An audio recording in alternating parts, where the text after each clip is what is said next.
All right, ready to dive into another fascinating story.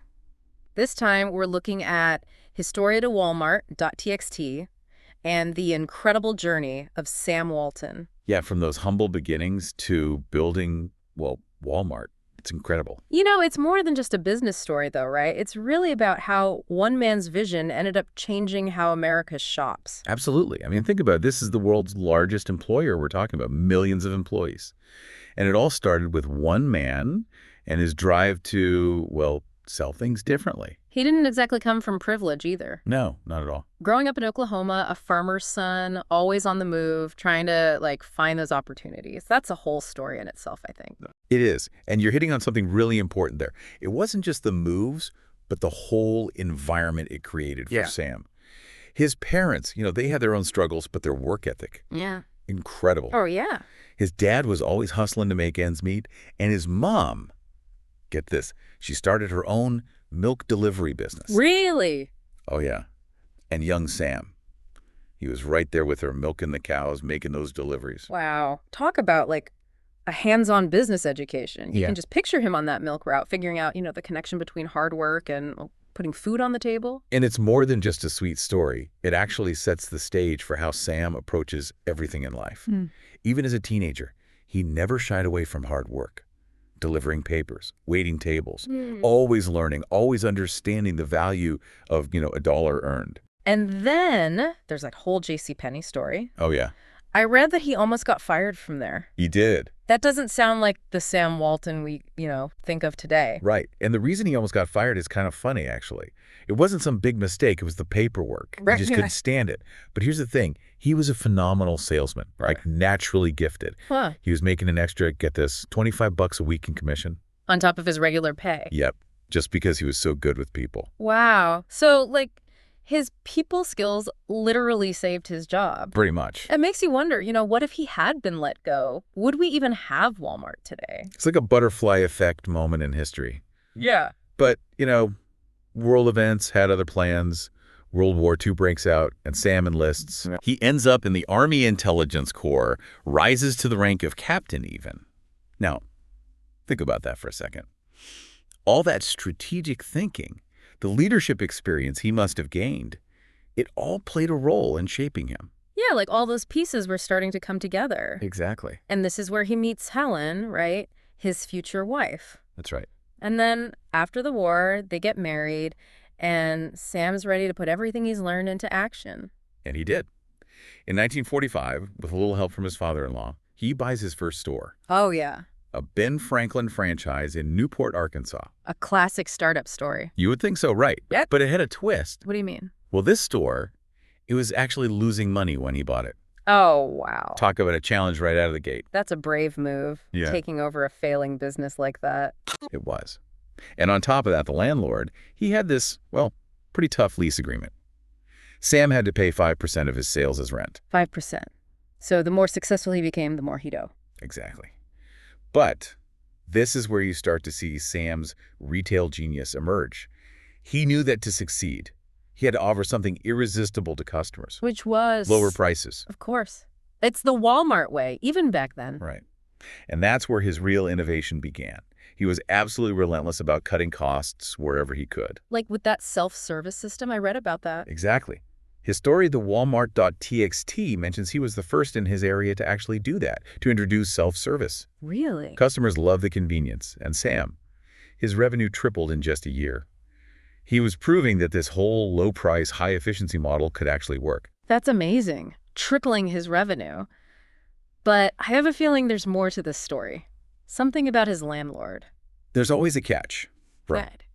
Well, despite the store's success, the landlord, he refused to renew the lease. Are you serious? He was forced out. He was kicked out of his own success story. That's brutal, but if there's one thing we know about Sam Walton, he doesn't give up easily. Oh, he was just getting started. I mean, imagine the drive that gives you, right? Being forced out. Oh, yeah. It only fueled his ambition.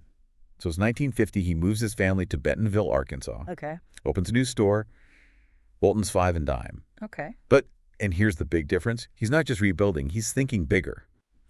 This is where we start to see those seeds of Walmart being planted. Interesting. So this is where that whole like big discount store idea comes from? You got it. Remember how that lease in Newport really, burned him? Yeah. This time, he secures a 99-year lease. Wow. He is playing the long game now. And on top of that, this is where his whole idea about like discount retail in small towns really takes hold.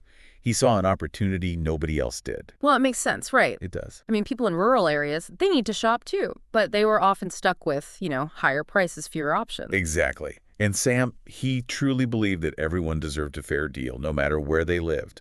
But here's the kicker. When he brings this whole discount store idea to his partners, Ben Franklin, Yeah.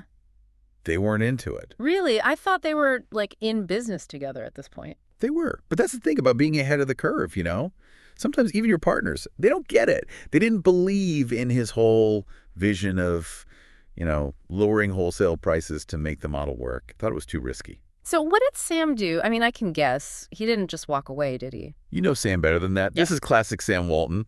He takes a massive gamble, mortgaged his house, scraped together every penny he could, and in 1962, boom. Walmart is born. The first Walmart opens its doors. Rogers, Arkansas. Wow. What a story. But I'm still stuck on something. He didn't just open a discount store. He created a whole different way of doing retail, like those metal shelves you mentioned earlier. Yeah. Just one tiny example of how he was always thinking about efficiency. Oh, absolutely. That whole metal shelves thing. Yeah. Might seem like a small detail, Yeah. but it's so Sam. I mean, metal shelves, they were cheaper, they lasted longer, they maximized space. Yeah. He applied that same thinking to everything. And free parking. You can't forget about that. Oh, right. Nobody was doing that back then. I know. But Sam, he understood that when every penny counts, well, even parking adds up. Yeah. By removing that obstacle, made Walmart more appealing, got people in the door. Again, it's one of those things that seems so obvious now, but back then, Revolutionary. total game changer. And it wasn't just about attracting customers. It was about keeping them coming back. Like, Walmart stayed open later than all its competitors. Right. Which seems normal now, but back then. Huge deal. Think about it. Longer hours. Meant more convenience for shoppers. Mm-hmm. People who worked long days, they could stop by on their way home from work. No need to rush. Smart. Okay, so I have to ask, how could they offer those incredibly low prices and still, actually make money? That's the part that's always confused me. Well, it comes down to a few key strategies. One that historiatowalmart.txt really highlights. Yeah. Direct-to-manufacturer purchasing. Sam, he cut out the middleman. Lower costs for Walmart, lower prices for customers. So he basically, streamlined the supply chain. Exactly. Something that's, common now, but back then, A big deal. revolutionary. But here's the thing that's often overlooked. It wasn't just about, squeezing suppliers for the best price. Sam, he believed in building real relationships. Interesting. Creating those win-win scenarios where everybody benefited. So we've got this well-oiled machine, right? Low prices, customers love them, the business is booming. I'm guessing the 70s were a pretty crazy time for Walmart. Crazy might be putting it mildly. Their growth, it was like something out of a movie. New stores everywhere. Yeah. Across state lines, Walmart was becoming a household name. And if you were lucky enough to get in on the ground floor with that stock, Oh, yeah. I read that, get this, $1,650 back in 1970 Yep. would be worth over $700,000 by 1987. Mind-blowing, right? Sam, he had this incredible knack for creating wealth, but not just for himself. He built this whole system where if you bought into his vision, you benefited.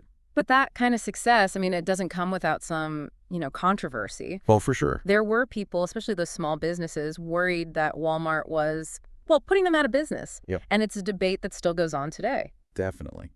It's complicated, but it's interesting. The historiatowalmart.txt actually talks about how Sam Walton himself felt about this whole thing. Oh, yeah. How did he see it? Well, his argument was that Walmart, they weren't killing competition. They were giving consumers a choice. Okay. He believed in the free market, thought customers would naturally choose the best value. So he was all about, empowering the customer, letting them decide. Exactly. But let's not forget about the employees, right? Okay. The ones actually making those low prices possible. We talked earlier about how different he was as a manager. How did that factor into Walmart's success? Right, because he really valued his employees. He did. He knew that if you had happy employees, well, you'd have happy customers. And those profit-sharing programs, stock options, that wasn't standard back then. Not at all. He saw his employees not just as workers, but as partners. Thought Yeah. if they shared in the profits, they'd be more invested in the company.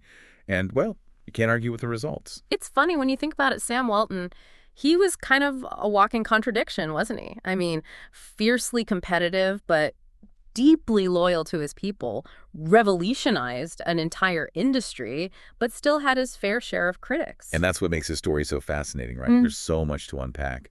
And even though he passed away in 92, yeah, Walmart's revenue was already over 100 billion by then. yeah. But his legacy, it's everywhere you look. It's true. Over 10,000 stores, what is it, $500 billion in revenue today? It's amazing to think it all started with one man's vision. It really is. It speaks to the power of innovation, challenging the way things are supposed to be, believing in something when nobody else does. We covered a lot of ground today, that's for sure, from those humble beginnings to, well, building a retail empire. But it does leave us with a question. Was Sam Walton a visionary leader who helped millions, or a shrewd businessman who maybe changed the game without thinking about the consequences? That's something for you to decide as you explore this story. And we'll be back next time for another deep dive.